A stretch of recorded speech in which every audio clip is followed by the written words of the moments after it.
Hi everyone, అందరూ ఎలా ఉన్నారు? బాగున్నారా? ఇక్కడైతే మేము ఇటు అంగన్వాడీకి అయితే రెడీ అవుతున్నాడు. ఓకేనా, చూడండి వాళ్ళ చిన్న తాత వాడు రెడీ అయిన తర్వాత మంచం కింద పడుకున్నాడు అనమాట. టీషర్ట్కి ఏదో అంటేసిందనేసి దువ్వేసి తల కూడా బాగా క్లీన్ చేసేస్తున్నారు వాళ్ళ చిన్న తాతయ్య. బట్ బ్యాగ్ కూడా నేను వేస్తాను రారంటే, నువ్వేం వద్దు తాత నేను వేసుకుంటానని చెప్పి వాడే వేసుకుంటున్నాడు. వేసుకున్న తర్వాత ఇంకా అయితే అంగన్వాడీకి అయితే స్టార్ట్ అవుతున్నాం. ఈరోజు అయితే మేము ఇటు నేనే తీసుకొని వెళ్తాను అంగన్వాడీకి. మాకు కొంచెం దగ్గరే, నడుచుకొని కూడా వెళ్ళిపోవచ్చు.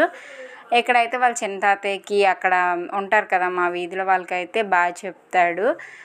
వాళ్ళ పండు బాగా చెప్పగానే వీడు కూడా వెంటనే ఇంకా బాగా చెప్పి చూడండి ఫ్లయింగ్ కిస్లు కూడా వేస్తాడు ఎక్కడైతే. ఇంకా అలా కూడా మేము నడుచుకొని అయితే వెళ్ళిపోతున్నాము. వెళ్తుండగా వాళ్ళ డాడీ అంట వన్ సైడ్ బ్యాగ్ వేసుకుంటారని, 2 సైడ్స్ ఉంది, 1 సైడ్కి మార్చేసి మరి చూడండి అలా వేసుకొని, డాడీ ఇలాగే కదా మమ్మీ వేసుకుంటున్నాడు అడుగుతున్నాడు. అంగన్వాడికి అయితే వచ్చేసాము. ఎక్కడైతే పిల్లలందరూ కూడా చక్కగా అందరూ వీడికన్నా ముందే వచ్చేసారు. చక్కగా కూర్చొని చైర్లో చూడండి మేడం కూడా కూర్చోబెడితే బాగుందనేసి నేనైతే చిన్న క్లిప్ అయితే తీసుకున్నాను. బట్ ఎక్కువసేపు ఉంటే మీకు కిట్టు ఏడుస్తాడు కాబట్టి నేను వేరంగా ఇంటికి వెళ్ళిపోతున్నాను. ఓకేనా, అందుకని ఈ మాత్రమే నేనైతే షూట్ చేశాను వాడికి. సబ్స్క్రైబ్ అయితే చేసుకోవచ్చు కదా ఆల్. ఓకేనా, చూసి వెళ్ళిపోకండి. మీ మిట్టు చూడండి ఎంత క్యూట్గా చూస్తుంది.